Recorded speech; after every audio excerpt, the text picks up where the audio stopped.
A big thank you to the Rodeo Agency, who has generously sponsored this morning's breakfast.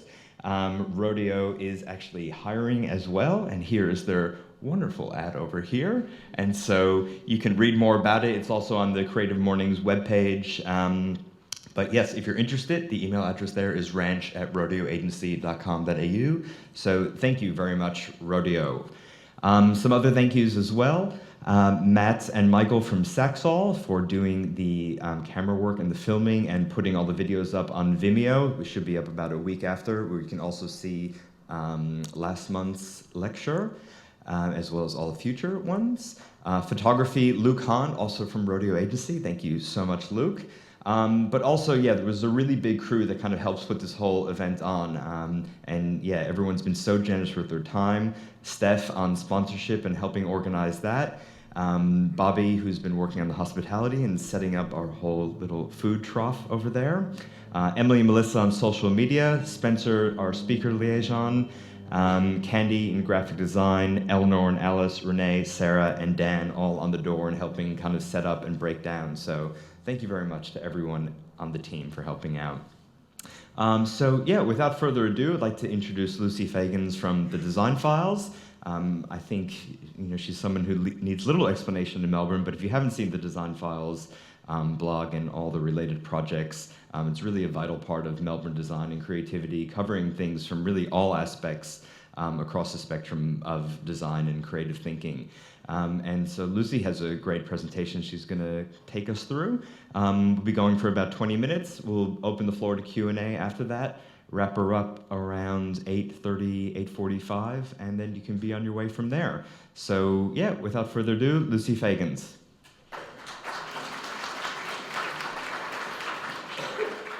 Thank you so much all for coming out this morning so early, and big thanks to Jeremy and Spencer and the Creative Mornings team for having me. I'm always kind of surprised when I get asked to speak at things because I always feel like I'm not really an expert at anything. I just made a job up from scratch and then became an expert at it. But thanks for having me. It's really good to be validated.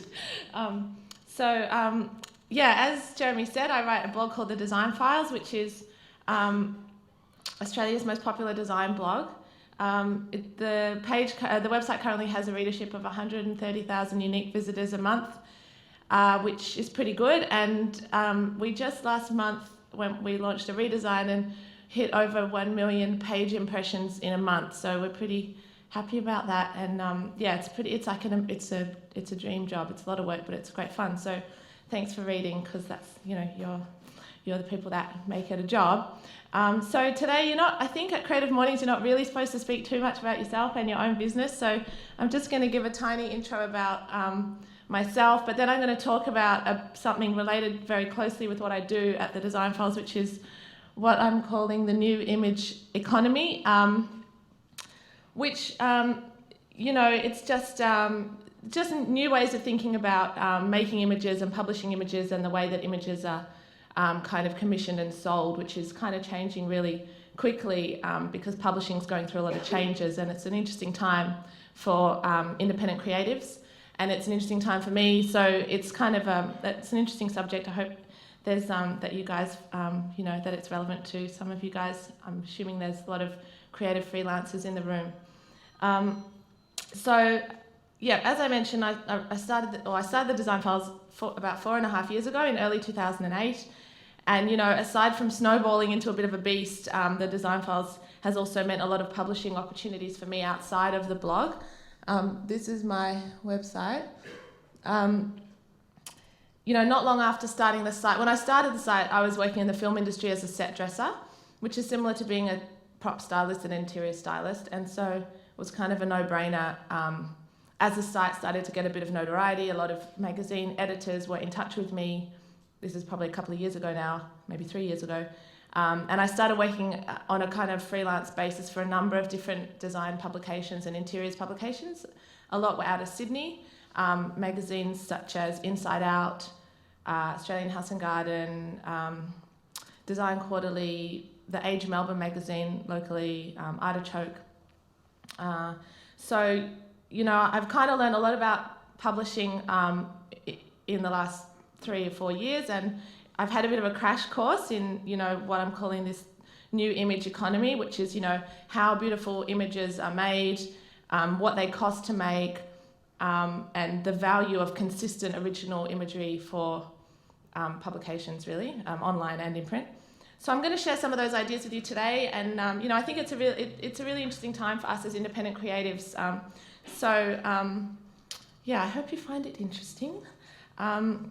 The main premise of the talk is kind of this idea that with publishing at the moment, you know, all the cards are up in the air and no one really knows where they're going to fall. Even, in fact, mainly the really old school publishing experts, big, you know, editors up in Sydney who, I mean, my experience is interiors and design magazines, but across the board, there's been a lot of change. You know, in the US, a lot of great magazines have folded, and here there hasn't been quite so many, you know, casualties, but still, you know, there's a lot of upheaval. You know, editorial print budgets are down, as you would know if you're a photographer or a stylist. You know, you're getting asked to produce more for less, and you know, photographers are being stung with quite limited usage agreements when you make images for print media, whereby the images that you make, that you're commissioned to make, you end up not being able to really on-sell or use in other ways. So, you know, all this points to a new phase for image makers, and by image makers, generally I'm talking about photographers and stylists, but also if you're an illustrator, if you're a writer, anyone generating content, this is kind of a relevant thing. But, you know, it's not all doom and gloom. I feel like there is kind of this sense of negativity when it comes to publishing, print publishing in particular, but with the shake-up comes like inevitable new growth, and I think what it actually means is a real opportunity for game changing in its own little way. I guess the Design Files is a little bit of a game changer, and that opportunity is open to any image maker. And, you know, I think it's just about opportunities for emerging image makers as well to enter the market and get their work published in new ways. So it's actually a cool time, but you got to, you know, I guess, be prepared to do things differently and forge a new path in a way when it comes to making images and having them published. So the first thing I'm going to talk about, I really forgot to show you a slide. This is my first ever published house story. It was in Inside Out magazine in early 2010, which doesn't sound that long ago, but feels a long time ago. So I was pretty chuffed when that came out. That was when I really first started the blog. It's nothing so special, but, you know, it's kind of cool to see your name in print. So anyway, I'm going to talk briefly about how editors buy or commission images. So as I mentioned, about a year into writing the Design Files, I was approached by a few different magazine editors to source Melbourne content for generally Sydney publications, which is actually, it's a really valuable thing to be in Melbourne, because if you're looking to get your work published editorially in design publications and interiors publications anyway, and fashion and some food publications, they really don't often have people on the ground in Melbourne. So it's a really good opportunity for you guys to pitch things to those publications, because, you know, that's, you know, it just makes things easy. Editors like, you know, love pictures really, and that, you know, it makes things easy for them if you're pitching them content. So in about 2009, I was in contact with a few different magazine editors who'd seen the Design Files and wanted me to help them generate some Melbourne content. At the time, I was very green. I was just fudging it. I was kind of just making it all up as I went along, which is what I still do. That's the secret to the universe, by the way. Everyone's just making it up as they go along. No one's an expert. And at that time, I met this amazing stylist, Megan Morton, who I bang on about a lot on the blog. So she's been a bit of a mentor to me ever since, and really has taught me everything I know about making and selling valuable images, and how the publishing industry, particularly interiors magazines, work.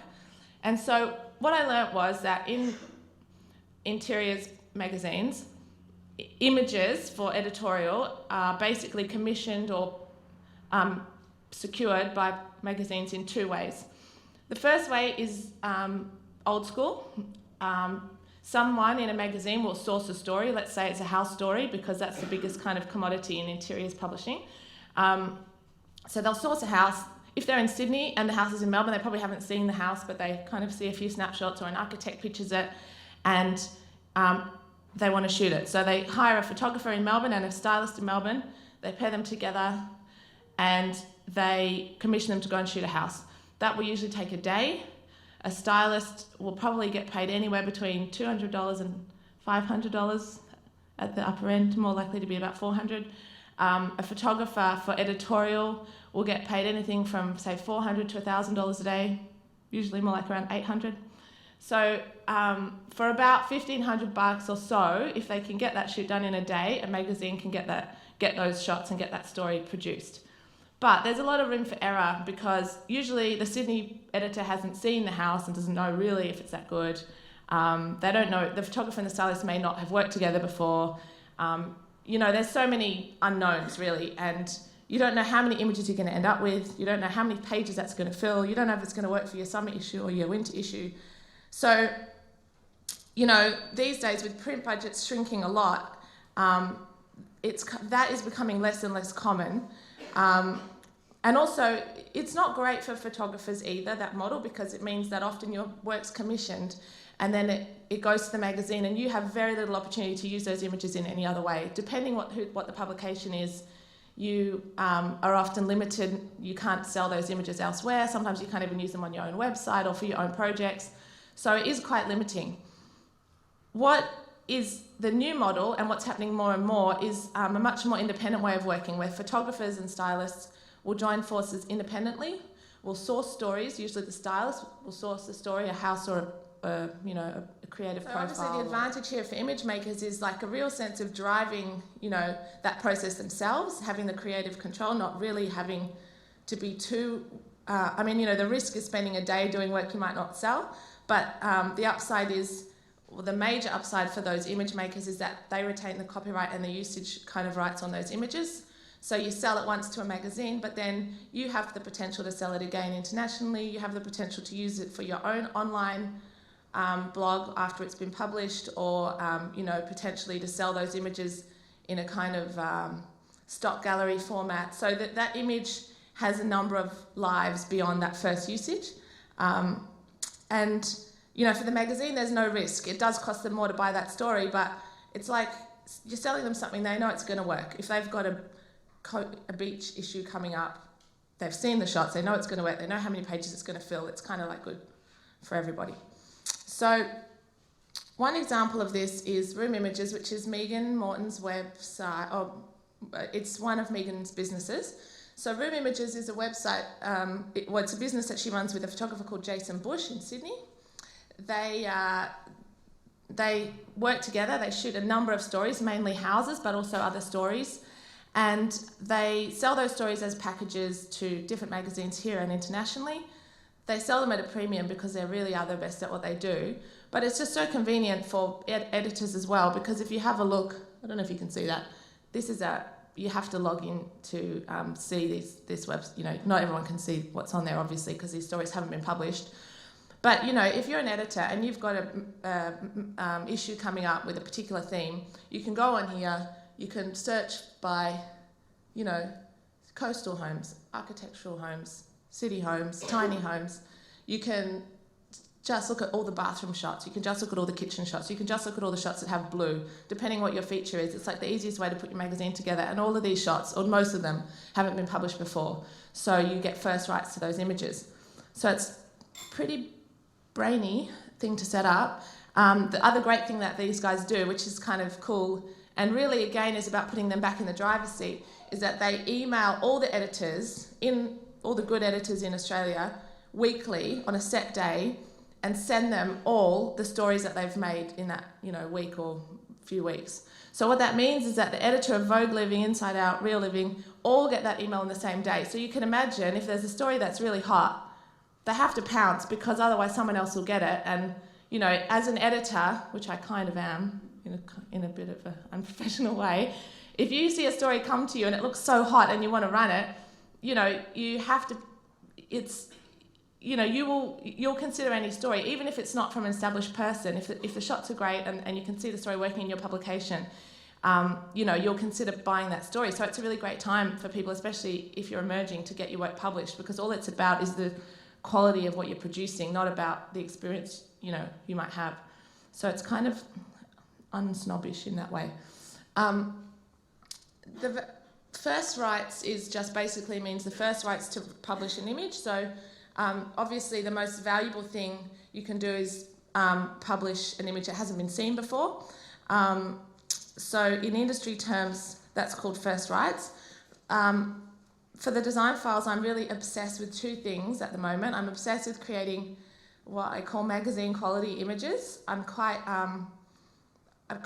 like the idea that as an online publisher, I'm publishing work that is hopefully getting there, just as good as what you might get in a print publication, and that because it's online, it's not produced in a dodgy way. Like it's not recycled, it's not old news, it's not done in a dinky way. Like I like the idea that producing stuff for online can be as good and as can have as much quality as a print publication.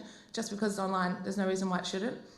These are some of the homes that we've shot in the last year or less for the design files. I'm starting to really try and ramp up the quality as best I can on a bit of a shoestring budget. I work with a photographer called Sean Fennessy, who's actually with Jeremy's agency, The Twitchery. He's a superstar.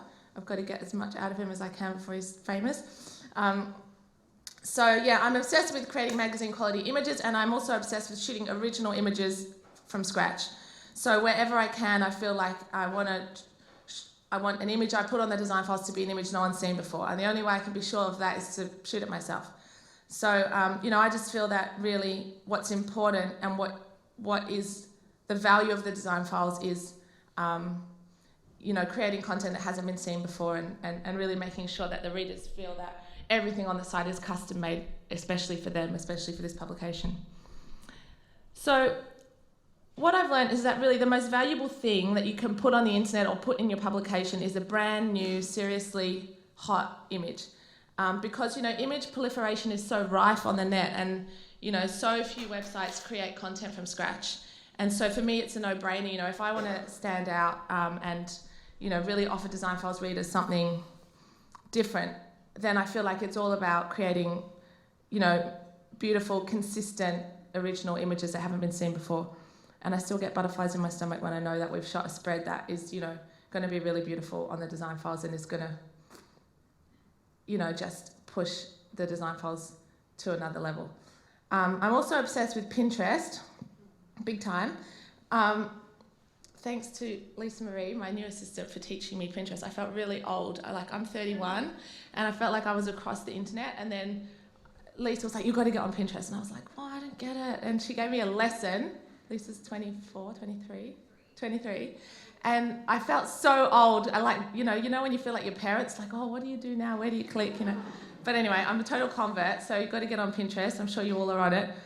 And I love Pinterest partly because it's like hyperventilation material for anyone who loves beautiful imagery, but also on a commercial level for me, Pinterest means website traffic.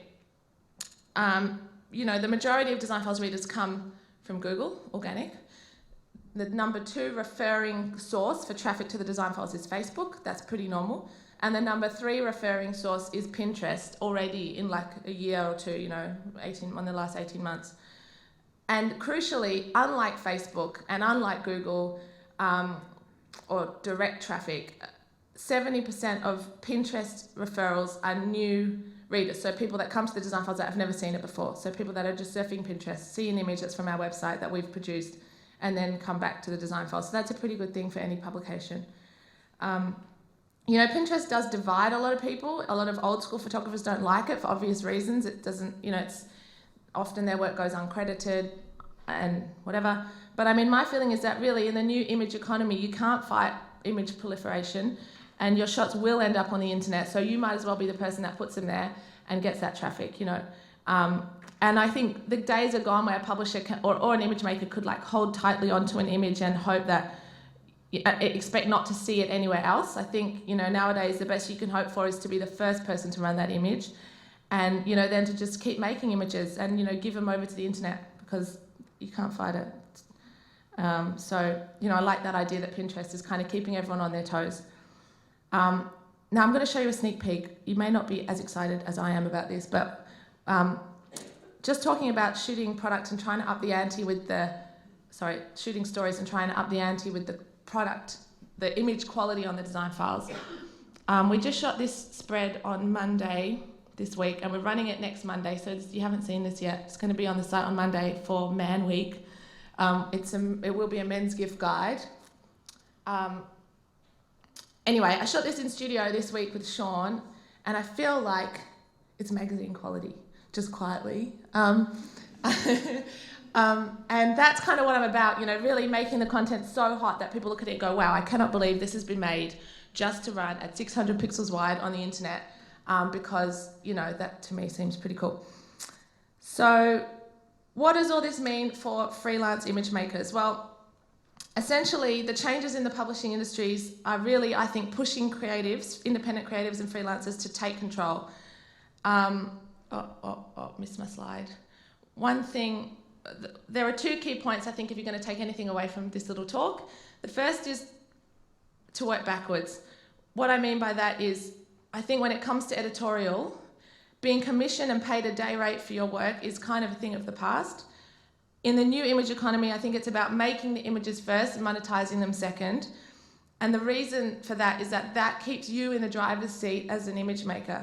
You don't have to wait to be noticed or commissioned. It doesn't matter if you're not established. If you have shot the most awesome house in Melbourne or the most awesome food spread or whatever, there is not an editor in Australia that will not look at that spread, and if it's hot, will not buy it and run it. And if you're emerging, even better, they found you first, So I think it's all about understanding the value of the images you make and where they can be placed, selling them with the intention of maybe having them run on multiple platforms. So you sell them once locally, in 6 months' time you might sell them to an international publication. Beyond that, there might be a book in it for you. There might be, it might run on your own website and add value to your own brand. So when you're making an image, you have to be in the driver's seat and have a vision for where that image is going to end up. I talked about Megan Morton before and Room Images. That's quite an established version of that model, but there are a lot of local image makers doing that on a kind of micro level, shooting stuff to spec and then taking it out and pitching it to magazine editors or publishers. The other thing that's really important for any image maker now is publish yourself. Now, that's not necessarily about starting an income earning blog like the Design Files, which is kind of all consuming and a whole nother kettle of fish. But it's more about, as I said before, driving not just the creation of beautiful images, but also having a clear end goal for where those images are going to end up, and really taking control and ensuring that the images you create have a value for you, not just for the publication you first sell them to. There are a couple of examples I have of that. I'm nearly out of time, but I'm nearly done. Paul Barbera is an Australian photographer who's got this great blog that I'm sure many of you know called wheretheycreate.com. The blog's on the left there. That has gathered a bit of a cult following. He's been doing that for quite a few years now, I think at least 3 years. He just shoots workspaces. It's nothing new, but he does a great job of it, and that website gets great traffic, and he travels the world, so it's kind of interesting because he's always shooting in different countries. Inevitably, to me, it seems that has turned into a book, which is a beautiful book published by Frame Publishers called Where They Create, and that's all his work. It's like such a no-brainer. A lot of the stories in that book have been published, and he's been paid for them once already, but then he's also got this online thing going where there's a lot of traffic coming to that blog, which is not monetized, but potentially could be, and then he's got this book. So, another guy who is so amazing, he's going to be so big, is David Pryor, who I've interviewed on the site. David is kind of running in the reverse model. So he started off as being commissioned to write for Vogue Living and other publications. He's an Australian also. He's from Brisbane originally. He travels the world generating travel and food stories. He sells them to Vogue Living and other publications, but he has never until very recently had his own online presence. He's only just launched his own website, david-pryor.com, which he's got a blog coming soon, but actually the website's really rich as it is, and kind of is such a great thing to visit and check out all the stories he's ever published or written in one place, which, you know, propels his brand. And I'll be so surprised if he doesn't get a book deal too. So again, it's about saying, okay, I've made these images, I've sold them once, that's my income, but that's not the end of the story. You know, I've got the opportunity to put those images somewhere and to publish them in a way that promotes my work, that could potentially monetize those images a second or third time for me. And I just saw Fran in the audience, and I should also say, even though I don't have a slide, Rowan Anderson is another excellent local photographer that does a similar thing. You know, he has been shooting food. He's got a website called Whole Lotta Love. That's his blog. He's been shooting great food about a subject he's passionate about for a good few years, and that's now turned into a blog that's incredibly popular and a book deal. And he's, you know, he is also going to be famous. He's on, you know, he's had TV opportunities and stuff, and it's all because he's just documenting something he's passionate about. He's making amazing images and he's just putting them out there. So that to me is what publishing yourself is about. So, you know, I really could go on forever. I've just really scraped the surface of this discussion, but I guess the point I hope that you take away from this is really that it's an interesting time for publishing, but it's not a time to be pessimistic. I think it's important to be optimistic about the changes that we're seeing in the way that images are being produced, commissioned and published. And I think it's time to really rise to the occasion, you know, and make beautiful work and use this as an opportunity to get your work seen by lots and lots of people. So thanks for having me.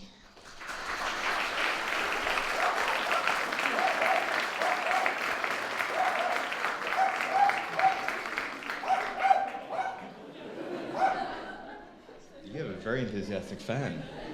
We got a lot out of it. We've got some time for some questions for Lucy, so yes. Really?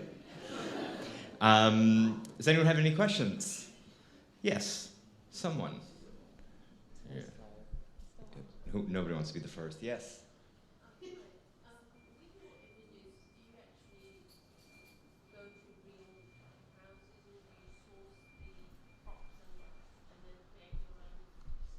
Yeah, that's a good question. So the question was, with the houses that we shoot for the design files, do I go and shoot real houses as they are, or do I kind of set the scene? That's a good question.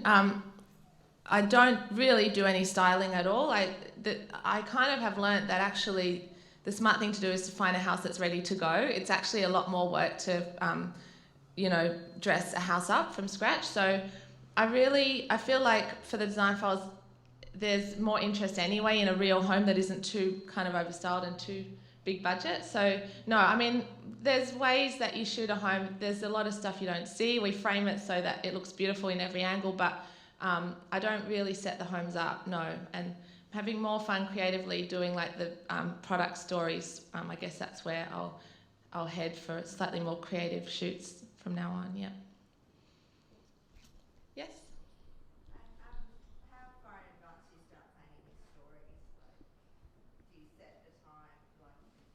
Yeah. 2 months, 3 months in advance? Oh, there are no months. It's a matter of weeks and days. Yeah, so the question, I'm sure you heard it, was how far in advance do I work on stories for the design files? The house stories are the #1 focus for me because they're the most time, labour intensive and, you know, to produce. I probably have about 6 house stories up my sleeve at any given time, so I shoot probably every week to make sure that I've got enough coming through, because I run one every week, so I kind of need to shoot one every week. I'd say I plan the stories about a month ahead, 4 weeks ahead, but I don't have them all shot necessarily. You know, and we use a mix of, I mean, the house stories I like to shoot from scratch, but product stories we might ask for photography, or we might, you know, it kind of, I'm trying to shoot everything myself, but you can't shoot absolutely everything from scratch. So yeah, it's a mix, but I'd say about 4 weeks out, we know what's going to run every day in the coming 4 weeks, but we probably haven't generated all that content yet. We have to race around. Like the photos that are on my blog today, I took yesterday. That was really dumb, actually. But when you make content every day, I can't get ahead of myself. Like everyone says, how far in advance are you? And even if I know what's going to be on the website tomorrow, I probably haven't actually got all the components and pieced it all together, you know. Just fudging it. Oh, yes. Given what you've spoken about and about the reverse model, you being an editor yourself, do you get many stylists and photographers pitching you a prepackaged story? Have you bought any, or would you consider hiring? That's a good question. Did you guys hear that question? Do I need to repeat it? You heard it. Yeah, I do actually get things pitched to me, and I'm not quite ready to take. I'm a bit control freaky. I'm not quite ready to take house stories from anyone else. I feel like I need, in order to write the story, I kind of need to have, more personal involvement in a shoot of a house shoot. But I have run stories that have been pitched to me about artists, like artist studio stories and shop retail market news stories. There are a couple of stylists and photographers who have been pitching me things. They send me, a handful of shots and just say, do you like any? And I must say, as an editor, it's pretty cool. Like, you would know, like, to just have 5 stories in your inbox and go, wow, that looks good. How much is that? And then I can chase up and do an interview over the phone, and the image, importantly, they make the image knowing your publication and knowing that it's going to work. And also there's, that hasn't been seen before. So it doesn't feel like my readers are getting there's not a negative impact for the readers. It's still a brand new image. So yeah, I have been pitched and I have run a couple of shop stories in that way. But I'm not quite ready to start doing that with the home features yet. Yes? When you're just starting out and publishing your own stuff and putting it out there, are you concerned about pirating at all? About pirating? Yeah. Like people stealing your work? Yeah, because you're putting it out there with the potential to sell.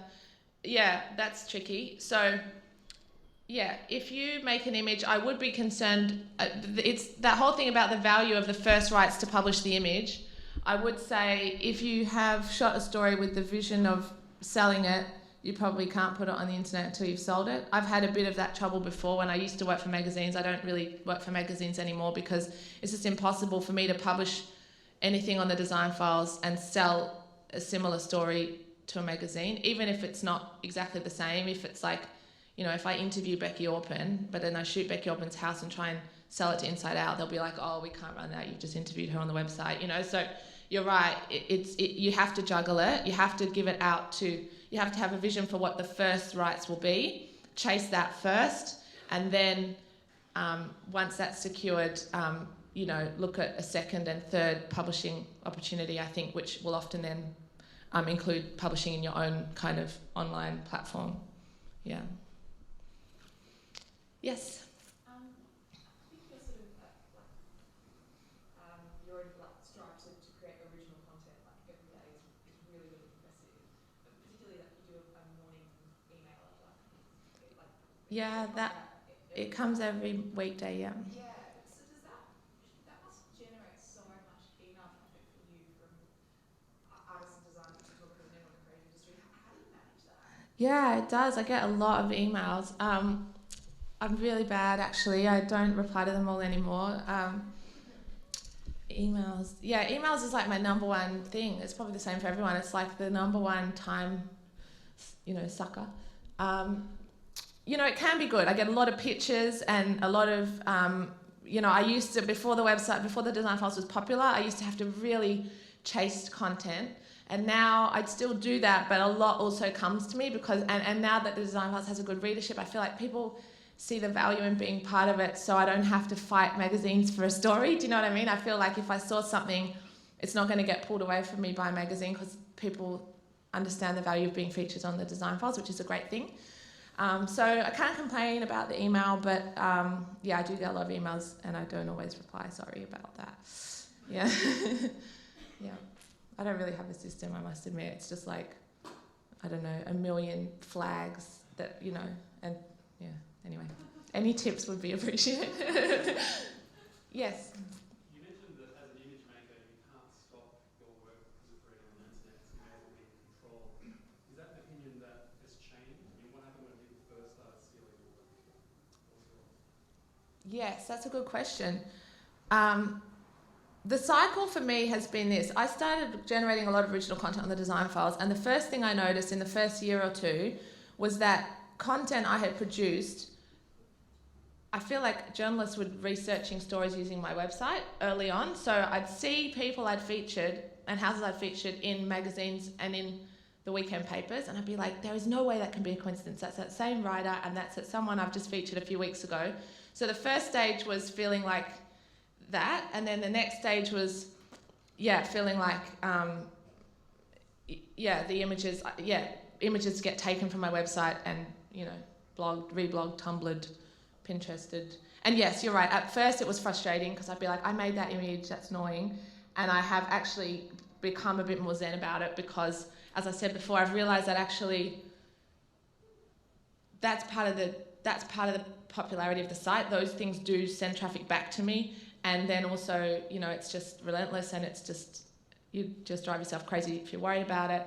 And then also, I think when my website's reached a point now where I could be wrong, but I feel like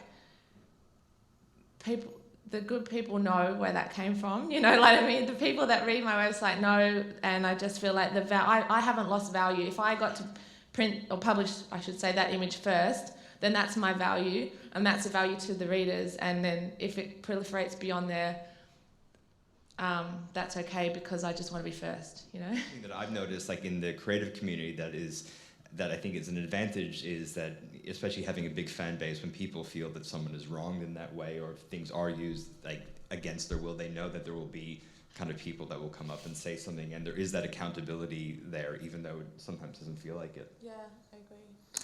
Anyway, so next Creative Mornings, September 28th, Dr. Amantha Imber. She's a creativity and innovation psychologist and the founder of a consultancy called Inventium. So our first doctor for Creative Mornings, which should be interesting. Again, tickets are released the Monday of the week that we have the event, such as this time. So yeah, we're gonna just kind of hang around for the next half hour. Feel free to mill about. There's, I don't know if you've seen them, but we have these really cute little notebooks from Rodeo, which has been provided to us by Notemaker, and feel free to take one of those. Also, we had to give away a lot of muffins last time, so if you want to be a star at your office and bring back some baked goods, just take back whatever you need. And I know the coffee's not amazing, but it's competent, so yeah, just try to get rid of that so you don't have to dump it down the toilet again as well. But we're working on it. It's like a slow kind of bootstrap process. But yeah, no, hang around. A big part of these events is kind of networking and meeting other people and seeing what else is going on. So yeah, we'll be hanging about. Thanks again for coming, and hope to see you next month. Thank you.